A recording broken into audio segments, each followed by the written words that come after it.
Welcome to The Right Focus, a podcast for writers, newbies, and veterans, and everyone in between.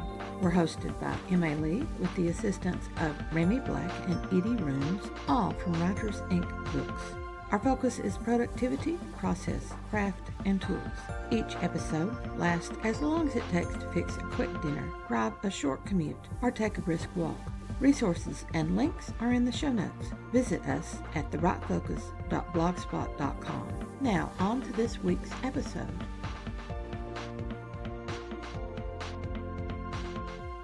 Now, here's an odd way to start a conversation about a song. The word moron. Hi all. It's the third episode in our autumn series, Fall into Poetry. We've featured two story songs, narrative poems, that are ballads. Not the modern power ballad of the music world, but the literature-based ballad with its focus on the subjects of love, betrayal, and death. This episode's song is not a ballad, even though it has the subjects of love, betrayal, and death. It's not even a story song, although we can figure out the story. But it's a lyric poem, which means that it expresses an emotion, not that it tells a story. And I want to start delving into this song by looking first at the word moron. Odd, I know. Moron was a schoolyard taunt when I was little, called out whenever someone did something irritatingly stupid. Children are cruel little barbarians, and once the chant started, it kept reappearing. After a bit, we received enough scolding and censure that moron entered the realm of words we didn't say. I want you to remember its definition, though. Irritatingly stupid. Now, let's turn to another word with that same root, sophomore. For years, I thought it merely meant second. Sophomores are in their second year of high school. A sophomore outing is like the second album produced by an entertainer, or the second book from a writer. Sophomores think they totally understand how high school works, and they understand their place in that artificial world. They still make stupid mistakes, sometimes irritatingly stupid mistakes. The roots of the word sophomore are soph, meaning wise, and moros, which means foolish. Sophomores are wise fools. Sophomoric behavior is overconfident, but poorly informed. Rashly brave, but stupid behavior. All this brings us to the operative literary term for today's episode, oxymoron. Oxy, from the Greek. Oh, these ancient Greeks and their rhetorical devices. Anyway, the Greek oxys, O-X-Y-S, means sharp, keen, and our familiar moros means foolish, giving us oxymoros, pointedly sharp, or oxymoron, a combination of contradictory or sharply unmatched words like cruel kindness. Shakespeare often played with oxymorons. The classic, I must be cruel to be kind, which Hamlet says to his mother Gertrude. He's after his father's murderer, the current king, and his mother's second husband. Talk about messed up relationships. He claims that he is only going to be a little cruel in order to reveal the truth. Then he kills his beloved's father. He causes the murder of two false friends. And he kills his beloved's brother before he gets his real target, the usurper king. Talk about foolish wisdom. The play Romeo and Juliet has a series of oxymorons in the first act. That's Shakespeare warning us that we're going to watch some behavior that only fools will think is wisdom.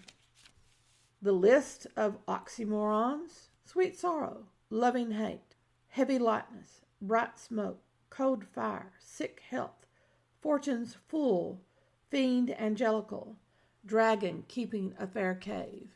And this is just a few of the oxymorons in the play. Let's see. How many died in that play?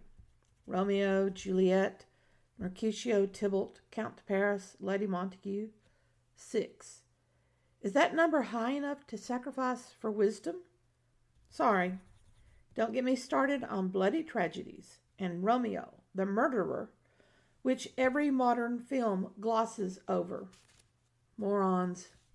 Irritatingly foolish. A keenly sharp contradiction in terms. We often most concentrate on the opposition of the two words rather than on what makes the paired term so foolish. Take sweet sorrow. No sorrow, grievous as it is ever sweet, is never enjoyable. Unless you're someone who likes to wallow in self-pity, a fat pig enjoying the muck of grief. And that's just wrong. That's foolish. Sorrow, true sorrow, is not sweet. It can be cathartic to grieve, helping us purge that emotion so we can deal with it, face it, and the repercussions of the sorrowing event. That cathartic experience, which the ancient Greeks understood, is the reason we watch films or read books that make us weep, make us sorrow. Dr. Zhivago is a classic cathartic movie. We almost do not catch what happens in the concluding scene because we're still caught up in Yuri's death, just as he found Lara again. Grief and sorrow are honest emotions to experience, but sweet sorrow, no. It's like loving hate, that oxymoron from Romeo and Juliet.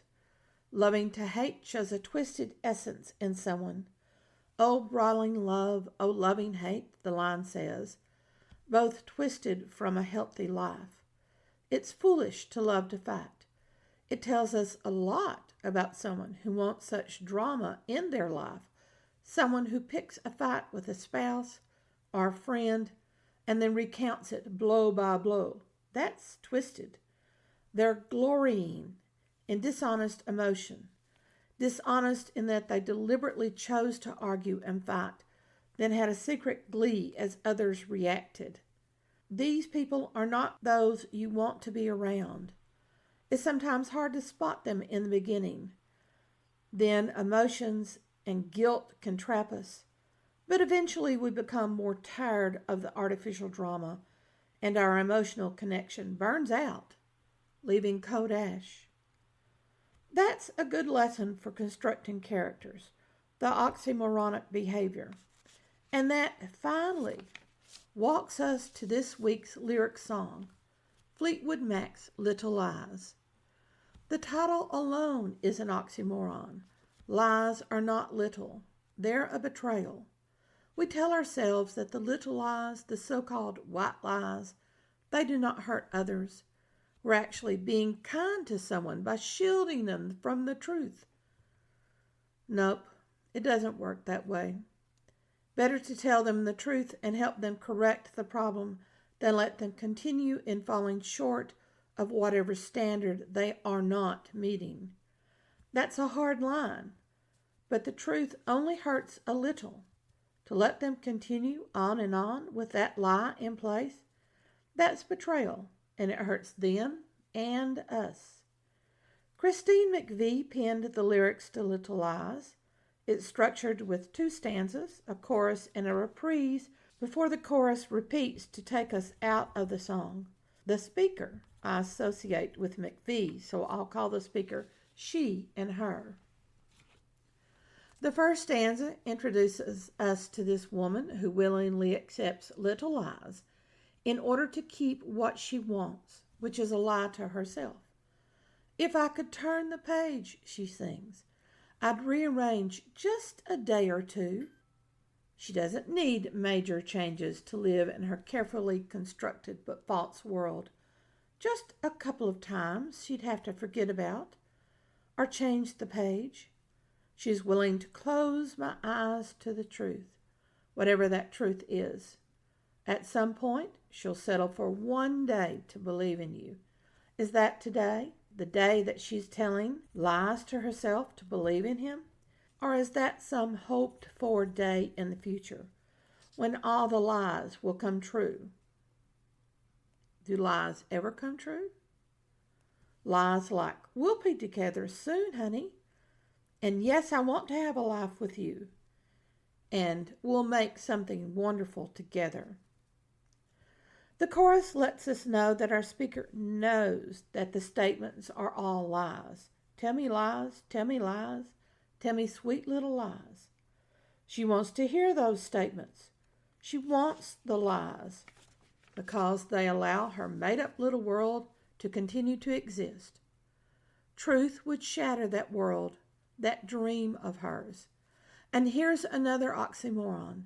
These are sweet lies. In truth, lies are bitter, acrid acid that burns through everything, not sweet. Only in her imagination, only in her delusion are these lies sweet. Stanza 2 twists a little on us. Time has passed. The sweet little lies aren't working anymore. This carefully constructed world has cracks in it. How do we know the glass sphere around that world is cracking? The speaker says, although I'm not making plans, I hope that you understand there's a reason why. And close your eyes. Our speaker's telling the little lies now. She is making plans, the steps of her plans that he sees and questions her about. She has a reason why these steps are occurring, but it's not what he thinks. This is her lie, for it is what he thinks, but she tells him it's something else. I hope that you understand, she tells him. But a liar can spot lies, so she explains her plans are for no more broken hearts, and we're better off apart. Let's give it a try. Lies cannot build relationships, not even weak ones. She told herself lies to stay with him. That didn't work. Now she's going to move on, and she starts off by telling him a lie before the truth comes out. Tell me lies, sweet little lies, but the truth you can't disguise. The reprise repeats the first stanza, which would have us imagine our speaker in yet another relationship based on lies, little lies, sweet little lies. Repeating the same behavior, telling ourselves this time will be different, that behavior is irritatingly foolish. And those of us on the sidelines, watching all this play out, often have to listen to the high drama of a relationship that cannot survive. We have to bite our tongues to keep from chanting, moron. The musicality of Fleetwood Mac's performance makes us sing along. The music is fast and harmonic and sounds fun, but the lyrics are anything but harmonic and fun. It's tragic lives, burned by lies, and behavior that obviously never learns. In our writing, we want our characters dynamic, learning and changing as the story advances. But if you want a little tragedy, or a lot of tragedy, here's a character who accepts little lies, one who never learns from mistakes. And if you want to dot hints of that into your story before it's revealed to the reader, then scatter oxymorons into your writing. Just be aware that those in your audience with well-defined boundaries will be sickened by these characters, and they'll call moron from the sidelines of your playground. Next episode, our song is a little happier, but still bittersweet. See, there's another oxymoron. Oops. Every writer is after memorable writing, whatever will strengthen our words and ideas so they haunt our audience. We want our audience to return again and again to our writing, either to recapture that original impact or to puzzle out a question that wasn't answered, capture our audience, and they stay with our writing to the end, satisfy our audience, and they seek more of our writing. This is our goal. Win-win, us and them. Our series Fall into Poetry would seem to appeal only to poets, but that's a surface glance. We writers can learn from any writing style, poetry teaching fiction, dramas teaching nonfiction, any mix-up we can contemplate. Join the Right Focus all through autumn as we examine great poems that teach a multitude of lessons for all writers.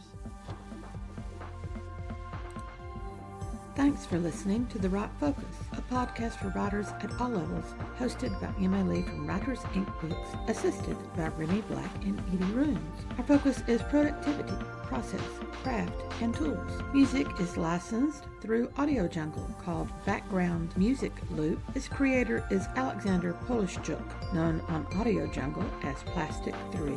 The music comes in different iterations.